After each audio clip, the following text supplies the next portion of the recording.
Oi, Mori, tudo bem? No vídeo de hoje eu vim contar 50 fatos sobre mim. Mentira, eu vim contar como que a gente trouxe a Lisa para Portugal com a gente.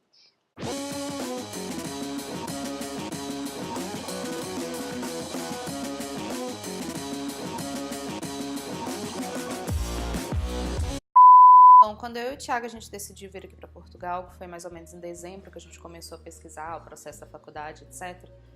Uma das nossas primeiras preocupações realmente foi com o que a gente ia fazer com a Lisa, porque deixar ela para trás não era uma das opções. A gente adotou ela em maio do ano passado, de 2016, e sempre foi uma nossa preocupação, assim, de fazer uma adoção com responsabilidade. A gente demorou a tomar uma decisão de adotar um bicho, a gente demorou para executar mesmo a adoção, porque a gente queria fazer isso com responsabilidade. E o processo é demorado, pelo menos aqui para a União Europeia, de como trazer um animal. Dura cerca de 4 meses, eu vou contar para vocês passo a passo como é que foi essa parte burocrática. E é importante levar em consideração que algumas coisas, além de ser demorado, é um processo caro. E a minha experiência aconteceu a maior parte dela no Rio de Janeiro, que deixa os valores mais inflacionados ainda. A gente fez todo o processo numa clínica Anima Leme, que fica lá no Leme, no Rio de Janeiro, que é onde a gente morava. A doutora Juliana cuidou da Lisa desde o início, quando a gente adotou ela, e ela era uma colônia de fungos. Então a gente confiava no trabalho deles e também era mais próximo e a gente se manteve fiel a eles mesmo. Vou deixar os contatos aqui embaixo, já adianto que não foi o lugar mais barato que a gente olhou, mas a gente se manteve fiel mesmo no caso. Então vamos lá passo a passo, o que a gente tem que fazer. Passo número 1. A primeira parte do processo é a aplicação do microchip. Ele é do tamanho de um grãozinho de arroz, é colocado no dorso do animal e é como se fosse uma aplicação de uma vacina mesmo. O da Lisa é da marca Back Home, que a gente recebeu esse certificado de aplicação com a data, o número do microchip. O número foi colocado também na caderneta de vacinação dela. E a aplicação foi super rápida, a gente levou ela na clínica, coloca igual uma vacina mesmo, custou R$200. E é importante lembrar de fazer o teste de leitura do microchip na hora para ver se deu tudo certo. O microchip vai com os dados tanto de vacinação quanto dos proprietários, quanto todos os dados do animal. Passo número 2. Um dia depois da microchipagem, é preciso fazer a vacinação contra a raiva. E não tem choro nem vela. A vacina do seu animal pode estar em dia, que era o caso da Lisa também, mas ela precisa ser dada um dia depois da aplicação do microchip. No nosso caso, como o gato é um pouco mais complicado da gente sair, é mais estressante para ele, a doutora Juliana fez a aplicação da vacina no mesmo dia do microchip, mas ela registrou na caderneta de vacinação que foi feita um dia depois. Então a gente aplicou o microchip no dia 1º de fevereiro e a vacina dela está registrada aqui no dia 2 de fevereiro. Isso tudo vai como informação para o microchip também. E a vacina custou em torno de R$70, se eu não me engano. Passo número 3. Depois da aplicação da vacina, a próxima etapa acontece só em 30 dias. E é aí que é a hora que a gente chora lágrimas de sangue. Por quê? O exame de sorologia, que deve ser feito depois de 30 dias da aplicação da vacina, só um laboratório no Brasil é autorizado pela União Europeia e etc. para fazer esse exame. E esse laboratório fica em São Paulo. É o Centro de Laboratórios de Zoonoses e Doenças Transmitidas por Vetores, Setor Diagnóstico da Raiva. É esse pequeno nome, né? Então, é o único laboratório que é autorizado, que o resultado é autorizado para esse processo. Então, independente de onde você estiver, o exame tem que ser feito em São Paulo. No nosso caso, como eu já disse, a gente foi super fiel à clínica Anima Leme, a gente fez a coleta lá e eles mandaram esse exame para um laboratório no Rio que fez a análise do sangue. Porque tem um esquema que eu não sei falar muito bem por o quê, né? Por motivos de sou leiga, que dependendo do jeito do estado do sangue, não é possível fazer o exame. Então tem que fazer a coleta novamente, gastar novamente, etc. O exame lá em São Paulo, para quem é de São Paulo, custa em torno de R$200, R$300, não sei ao certo.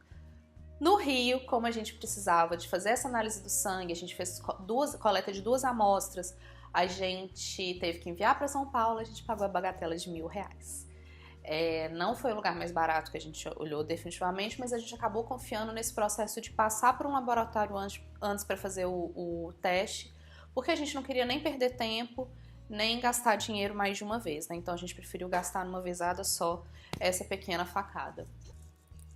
Passo número 4. A gente fez a coleta por volta do dia 22 de março, que foi mais de um mês depois que a gente fez a aplicação do microchip, mas porque a gente sabia que a gente viria para cá só em agosto, então a gente teria tempo. O exame chegou lá, A amostra chegou lá no dia 24 de março e o resultado foi no dia 20 de abril, ou seja, demorou cerca de um mês. E eles enviaram esse papel pra gente na clínica lá no Rio, com o resultado dela, que tava, tipo, era, o valor mínimo tem que ser acima de 0,50. E o dela tá dentro da faixa esperada. Então, a partir disso, a gente entra para essa próxima etapa, que na verdade é uma quarentena de 90 dias. E é por isso que eu digo que o processo demora quase 4 meses, porque até aqui está tudo quase pronto. Só que depois da coleta do exame, na verdade, coleta do sangue para esse exame, o animal não pode viajar durante 90 dias. Independente do tempo que demore o resultado, etc., essa contagem de 90 dias começa a partir do dia da coleta. Então, coletou o exame, 90 dias depois só que pode ser programada a viagem para o animal para fora do Brasil, no caso, né, para a União Europeia. Passo número 5. Nesses 90 dias, muita coisa aconteceu. Eu me mudei para BH, Lisa se mudou para BH, Thiago se mudou para BH. Todos nós nos mudamos para BH, como todos meus amigos bem sabem, né? Que a gente aproveitou bem esses dias. E depois desses 90 dias, a gente precisa fazer um agendamento da solicitação do CVI, que é um Certificado Veterinário Internacional, que ele é emitido pela Vigiagro, que é um órgão do Ministério da Agricultura do Brasil. Então, depois que passarem os 90 dias, mais próximo da sua data da viagem, eu vou explicar por quê, você precisa de ligar na Vigiagro, que fica nos aeroportos internacionais normalmente, para fazer o agendamento da emissão desse CVI.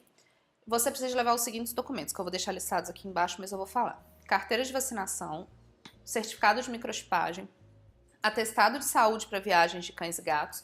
A própria Vigiagro passa o modelo, mas esse atestado, você precisa ir num veterinário particular para que ele imita para o animal, né? Mas pede o modelo para a Vigiagro para não ter nenhum problema. E o resultado da sorologia, que é esse documento que eu passei. Eu vou deixar uns links aqui no box de informação também com um formulário que também precisa ser preenchido e a listagem de documentação completa. Passo número 6. Nesses 10 dias que antecedem a viagem, você precisa levar o seu animalzinho no veterinário para gerar esse atestado de saúde para viagem, de acordo com o modelo que a Vigiagro já mandou. Como a gente precisa levar esse atestado na Vigiagro, consequentemente precisa ser antes, né? Em BH a gente pagou cerca de 70, 80 reais a consulta, não lembro muito bem, mas você vai no veterinário que você já tem costume. Passo número 7.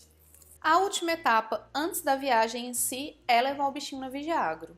Sim, sem choro nem vela, tem gente que consegue despachante, que fala que não precisa levar o bichinho, mas é necessário levar o bichinho na Vigiagro, que é onde? No aeroporto. Que quem mora em Belo Horizonte sabe que é... Não vou falar naquele nome não, mas é longe pra um caralho. No caso da Lisa, que é uma gata, não tem costume de andar de carro, etc., foi mais um processo exaustivo, estressante pra ela, etc.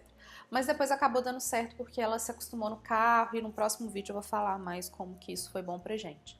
Na Vigiagro, a veterinária vai analisar os documentos que eu já listei, vai analisar o bichinho e ela vai emitir este documento. Você precisa desse documento tanto para embarcar quanto para apresentar o animalzinho no país de origem. Já estamos falando aqui de União Europeia, né? Isso já está bem claro. Que fala informações dos proprietários, o endereço de morada do seu destino, outros dados tipo cor, peso, etc. E também os resultados e as outras informações dos outros documentos que já foram apresentados. A emissão do CVI é gratuita. Pelo menos uma coisa, né, Brasil? E a parte burocrática pré-viagem é só essa. Na verdade é tudo simples, mas o processo acaba sendo longo, demorado, principalmente por causa da quarentena. Em um próximo vídeo eu vou contar como foi a viagem mesmo com a gata. A gente teve duas experiências viajando de avião com ela, do Rio para BH e de BH para cá. E antes a gente viajar era um dos nossos maiores medos, porque, né, era um campo super desconhecido pra gente. Então, se você tem mais alguma dúvida sobre esse tema, deixa aqui nos comentários que eu respondo nesse próximo vídeo. E se inscreve e ativa as notificações para você não perder, tá? No próximo vídeo, Lisa vai dar um depoimento sobre qual foi a visão dela sobre essa viagem. Né, bebê? E é importante dizer que nenhum bichinho foi maltratado nas gravações desse vídeo. Tchau! Testando o microfone. Tô me mexendo. Bateu o cabelo. Testando o microfone. testando o microfone.